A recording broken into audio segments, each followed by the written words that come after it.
you already knew.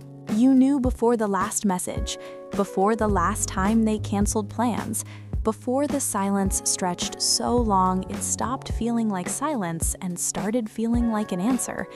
You knew, but you stayed.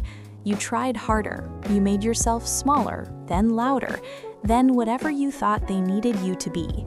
And the question that kept you up at night was never, are they leaving? It was, what is wrong with me that I cannot let them go?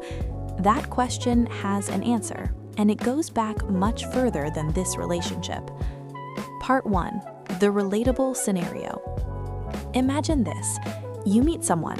Maybe it is romantic. Maybe it is a friendship. In the beginning, everything feels easy. They text back fast. They remember the small things you said. You feel seen in a way that is almost unfamiliar, because if you're honest, you're not used to it. And then something shifts. It's not dramatic. There's no fight, no clear moment you can point to. They just become less available. Responses slow down, plans become vague. The warmth you felt starts to feel like daydreams, all like a storm. Cold hands, hot heart, chaos and form. I swear I'm addicted to your quiet arm. Keep running back to the girl. You lean in harder. You check your phone more. You replay conversations looking for clues. You start adjusting your behavior, your tone, your schedule, all to get back that feeling of closeness you had in the beginning. You're not chasing them, you're chasing that feeling of safety. And that's where everything begins to make sense. Part 2. The simple explanation. Like daydreams, all like a storm. Cold hands, hot heart, chaos and form. I swear I'm addicted to your quiet arm. Keep running back to the dreams, all like a storm. Cold hands, hot heart, chaos and form. I swear I'm addicted to your quiet arm. Keep running back to the girl. For every close relationship we have as adults, he identified different attachment styles. And one of them, the one this video like is about, daydreams, all like a is storm. called anxious Cold hands, hot heart, chaos and form. I I swear I'm addicted to your quiet arm. Keep running back to the girl. Attached person does, where a securely attached person can feel comfortable with closeness and also comfortable with distance. Someone with anxious attachment experiences emotional withdrawal as a threat, not an inconvenience, a threat. Their nervous system reads emotional withdrawal the same way it reads physical danger. Heart rate increases, thoughts accelerate. The mind locks on to one single goal: restore the connection, restore the safety, and it will do almost anything to get there. Part 3. The deep insight. Here's what no one tells you about anxious attachment. It's not a personality flaw. It's not neediness. It's not weakness.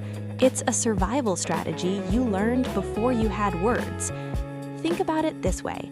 When you were very young, before logic, before language, you had one job: stay connected to the person who keeps you alive. For most children, that person is a parent or caregiver.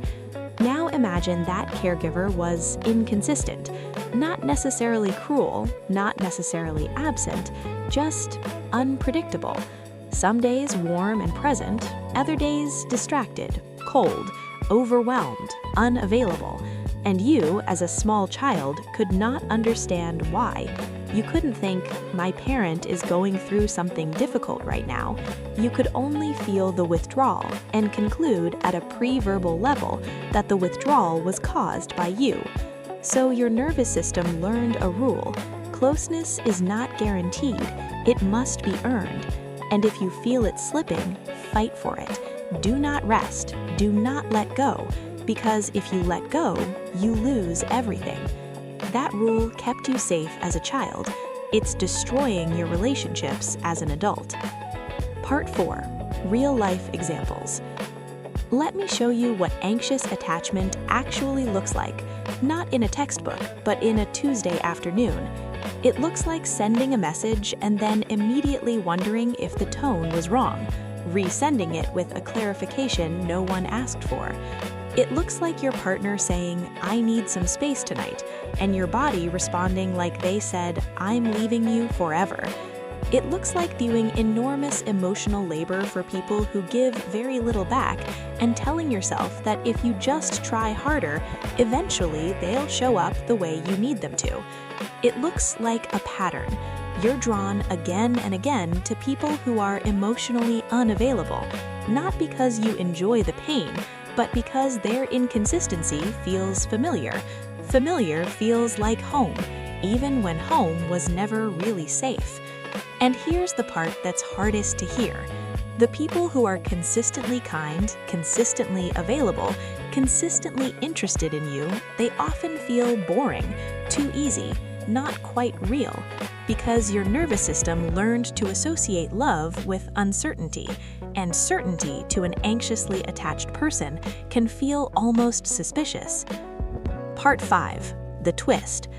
You've been told, maybe by friends, maybe by yourself, that you're too much, too sensitive, too intense, too needy. I want you to consider a different interpretation. You're not too much. You were too much for specific people who didn't have the capacity to meet you, and somewhere along the way, you internalized their limitations as your own deficiency. But here's the deeper twist. Anxious attachment is not fixed. The brain is not a locked system. The patterns you learned before you could speak, they can be rewritten. Not quickly, not without effort, but genuinely, permanently rewritten. This is not a metaphor. This is neuroscience. The process is called earned secure attachment. Research by psychologist Mary Main showed that adults who had difficult, inconsistent childhoods could, through self-awareness, through therapy, through specific types of relationships, develop the same internal security as people who had stable childhoods from the start. The wound doesn't have to be the destination. Part 6. Practical depth. So, what does this actually look like in practice? The first step is recognition without judgment. When you notice the spiral starting, the phone checking, the story building, the urge to reach out for the 5th time, pause, not to suppress it, just to name it. This is my nervous system perceiving a threat. This is an old pattern activating. That single moment of observation creates distance between you and the reaction. You're no longer inside the feeling, you're watching it. The second step is learning to tolerate uncertainty. This is uncomfortable and it's necessary. Anxious attachment thrives in the gap between stimulus and response. The goal is not to eliminate the discomfort, it's to survive it without acting on it immediately. Send the message in 3 hours, not 3 seconds. See what happens. Usually, the urgency fades. Usually, the catastrophe your mind predicted doesn't arrive. The third step, and this is the one most people skip, is finding relationships that provide consistent safety and allowing yourself to trust them. This is harder than it sounds, because, as we said, consistency can feel wrong to an anxiously attached person. Learning to receive stability without sabotaging it is its own kind of work. Conclusion: the emotional close. You've been holding on to people, to relationships, to a version of closeness that was always just slightly out of reach, and you told yourself it was love. Sometimes it was, but sometimes it was your nervous system replaying a story it learned before you were old enough to question it. The person who taught your brain that love requires constant pursuit, they may never understand the damage that caused, and you don't need them to. What you need is to understand it yourself, because the moment you can see the pattern, really see it, without shame, without self-attack, it begins to lose its grip.